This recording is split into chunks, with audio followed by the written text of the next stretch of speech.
ನಿಮ್ ಸೈಟಿಗೆ ಈ ಖಾತೆ ಮಾಡಿಸ್ಬೇಕು ಅಂದ್ರೆ ಪ್ರೊಸೀಜರ್ ಏನೋ, ಯಾವ್ಯಾವ ಡಾಕ್ಯುಮೆಂಟ್ಸ್ ಬೇಕು ಅಂತ ನಿಮಗೆ ಗೊತ್ತಿಲ್ಲ ಅಂದ್ರೆ ಈ ವಿಡಿಯೋ ನೋಡಿ ಗೊತ್ತಾಗುತ್ತೆ. ರಿಕ್ವೈರ್ಡ್ ಡಾಕ್ಯುಮೆಂಟ್ಸ್ ಬಗ್ಗೆ ಹೇಳ್ಬೇಕು ಅಂತ ಅಂದ್ರೆ ಸೇಲ್ ಡೀಡ್ ಇರಬೇಕು, ಇಸಿ ಅಂದ್ರೆ ಎನ್ಕಂಬರೆನ್ಸ್ ಸರ್ಟಿಫಿಕೇಟ್ ಇರಬೇಕು, ಅಪ್ ಟು 15 ಇಯರ್ಸ್ ಅಟ್ಲೀಸ್ಟ್ ಇರಬೇಕು, ಲೇಟೆಸ್ಟ್ ಟ್ಯಾಕ್ಸ್ ಪೇಡ್ ರಿಸಿಪ್ಟ್ ಇರಬೇಕು, ಅಪ್ ಟು 2025 ವರೆಗೂ ಕಟ್ಟಿರಲೇಬೇಕು, ಕಟ್ಟಡದ ಅನುಮತಿ ಪತ್ರ ಇರಬೇಕು, ವಾಟರ್ ಬಿಲ್ ಇರಬೇಕು, ಕರೆಂಟ್ ಬಿಲ್ ಇರಬೇಕು, ನೀವು ಅಪಾರ್ಟ್ಮೆಂಟ್ ಫ್ಲಾಟ್ ಅಲ್ಲಿ ವಾಸವಿದ್ರೆ ಅದರ ಆಕ್ಯುಪೆನ್ಸಿ ಸರ್ಟಿಫಿಕೇಟ್ ಇರಬೇಕು, ನಿಮ್ಮ ಸೈಟಿನ ಖಾತಾ ಚೇಂಜ್ ಮಾಡಿಸಿದ್ರೆ ಅದರ ಟ್ರಾನ್ಸ್ಫರ್ ಅಫಿಡವಿಟ್ ಇರಬೇಕು, ನಿಮ್ ಸೈಟ್ ಅಥವಾ ನಿಮ್ ಬಿಲ್ಡಿಂಗ್ ನ ಮುಂದೆ ನೀವು ನಿಂತ್ಕೊಂಡು ಒಂದು GPS ಫೋಟೋ ತೆಗಿಬೇಕು, ಅದರಲ್ಲಿ ಲ್ಯಾಟಿಟ್ಯೂಡ್ ಮತ್ತೆ ಲಾಂಗಿಟ್ಯೂಡ್ ಇರಲೇಬೇಕು, ಹಾಗೆ ಒಂದೆರಡು ಪಾಸ್ಪೋರ್ಟ್ ಸೈಜ್ ಫೋಟೋ ಇರಬೇಕು. ಇದಿಷ್ಟು ಡಾಕ್ಯುಮೆಂಟ್ಸ್ ಗಳು ಬೇಕಾಗಿರುತ್ತೆ. ಪ್ರೊಸೀಜರ್ ಬಗ್ಗೆ ಹೇಳ್ಬೇಕು ಅಂದ್ರೆ ಆಫ್ಲೈನ್ ಅಲ್ಲಿ ಕೂಡ ಮಾಡಬಹುದು, ಆನ್ಲೈನ್ ಅಲ್ಲಿ ಕೂಡ ಮಾಡಬಹುದು.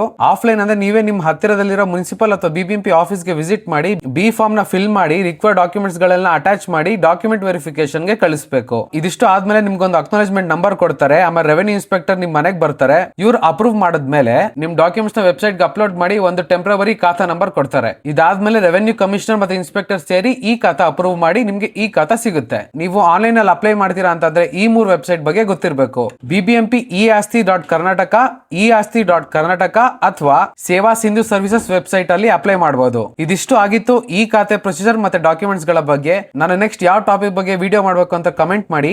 ಈ ವಿಡಿಯೋ ಇಷ್ಟ ಆಗಿದ್ರೆ ಲೈಕ್ ಮಾಡಿ, ಶೇರ್ ಮಾಡಿ, ಹಾಗೆ ನನ್ನ ಪೇಜ್ ಹರೀಶ್ ಪಾರ್ಥ ಅನ್ನ ಫಾಲೋ ಮಾಡಿ.